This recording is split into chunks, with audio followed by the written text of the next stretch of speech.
Bonjour à toutes et à tous et bienvenue dans l'épisode 174 de La Lettre Pro, le podcast Intelligence Artificielle. Aujourd'hui, nous allons explorer les dernières nouvelles du monde de la radio et du podcasting. Je suis Brulatour, le rédacteur en chef de La Lettre Pro. Voici les titres du jour. Triton Digital enrichit Omny Studio avec une nouvelle fonctionnalité appelée Feed Drops, conçue pour aider les podcasteurs à optimiser la promotion croisée de leurs émissions et à élargir leur audience. Omny Studio, qui est une plateforme de podcasting de référence hébergeant plus de 70 000 podcasts à travers le monde, offre désormais cette fonctionnalité innovante. Aujourd'hui, nous allons aborder un sujet crucial pour les radios locales, le recrutement. Dans le numéro 168 du MAG, nous découvrons les témoignages de Patrick Monroe, directeur de Radio Camargue, et d'Olivier Coquin, directeur de Radio One. Ces professionnels partagent leurs expériences sur les défis du recrutement dans un secteur en pleine mutation. Ils soulignent la nécessité de trouver des profils polyvalents capables de s'adapter à l'évolution rapide des métiers de la radio, notamment avec l'essor du numérique. La radio doit rester vivante et dynamique malgré ces changements. Les radios locales doivent désormais composer avec des attentes nouvelles, tant de la part des auditeurs que des professionnels qu'elles cherchent à recruter. Cela représente un défi majeur pour maintenir l'attractivité et la pertinence des stations locales dans un paysage médiatique de plus en plus digitalisé. Hier après-midi, le comité d'organisation du Paris Radio Show, ou COMED, a réuni plus de 25 professionnels du secteur de la radio et de l'audio digital pour faire le bilan de l'édition 2025.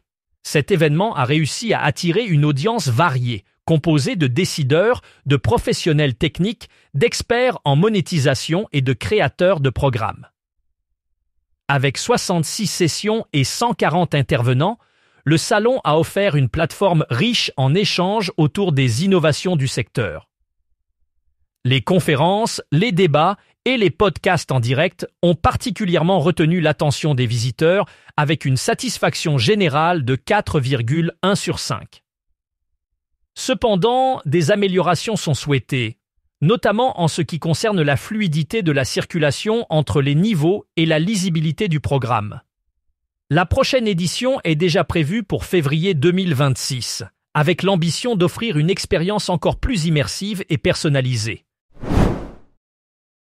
RE2 a récemment annoncé une mise à jour significative pour ses interfaces audio RE2Caster Pro 2 et RE2Caster Duo. Grâce au nouveau firmware 1.5.0, les utilisateurs peuvent désormais connecter un récepteur sans fil RE2 Series 4 directement via USB 2. Cette amélioration permet de gérer jusqu'à 4 microphones sans fil simultanément, libérant ainsi des entrées combo pour d'autres équipements. Cela représente une avancée importante pour les professionnels de l'audio qui cherchent à optimiser leur configuration technique.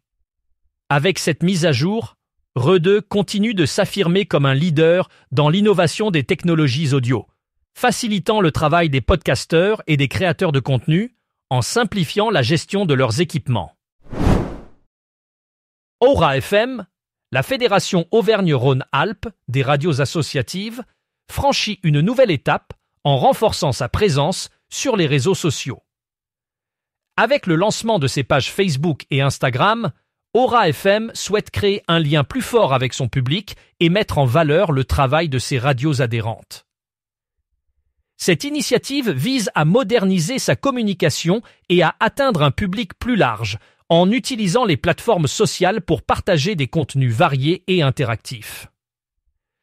En investissant les réseaux sociaux, Aura FM espère également attirer une nouvelle génération d'auditeurs et de bénévoles, tout en soutenant la diversité et la richesse des programmes proposés par ses membres.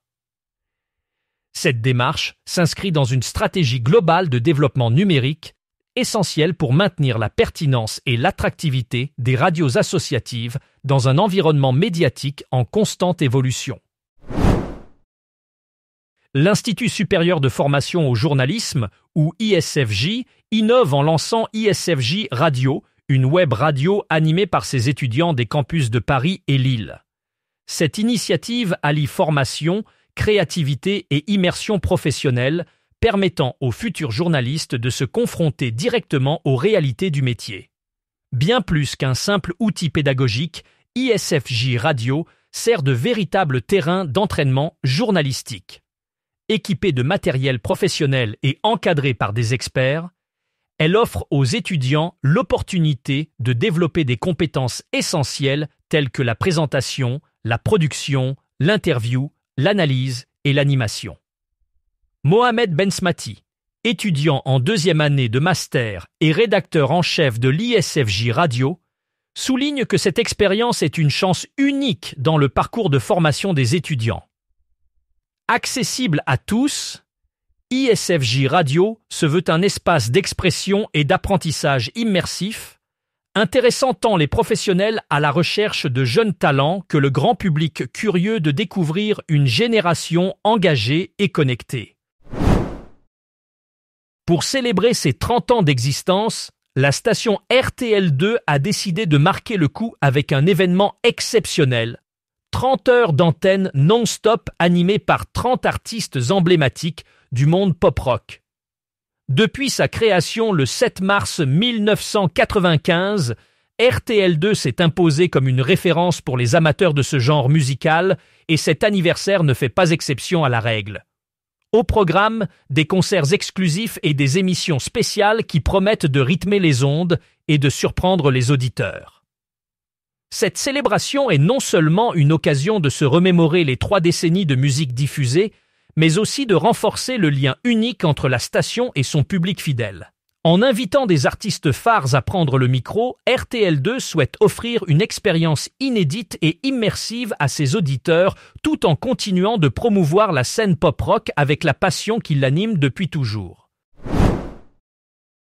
Les 7 et 8 mars prochains, Narbonne accueillera une rencontre inédite entre les médias de proximité d'Occitanie et de l'espace catalan, organisée par l'Association de Mitjans d'Informatio i Communicació et l'Assemblée régionale des radios associatives Occitanie/Pyrénées-Méditerranée. Cet événement vise à renforcer la coopération transfrontalière, explorer de nouveaux formats journalistiques et dynamiser les médias locaux face aux défis numériques et culturels. Maxime Brousse et Josep Ritort ont présenté les grandes lignes de cette rencontre qui abordera des thématiques essentielles telles que la collaboration entre médias occitans et catalans, ainsi que l'engagement des jeunes publics. L'événement se déroulera sur 2 jours, avec une soirée inaugurale et des conférences. L'AMIC, qui regroupe plus de 600 médias de proximité, et l'ARA, représentant près de 80 radios associatives, s'associent pour cet événement afin de promouvoir l'innovation et la diversité médiatique régionale. Les podcasts d'actualité séduisent de plus en plus un public averti, se positionnant comme le 2e genre le plus consommé après l'humour. Une étude menée par Sounds Profitable et Signal Hill Insights en juin 2024 révèle que 31% des auditeurs de podcasts ont écouté au moins un podcast d'information au cours du dernier mois. Ce public se distingue par son engagement élevé, un niveau d'éducation supérieur et une consommation d'informations variées.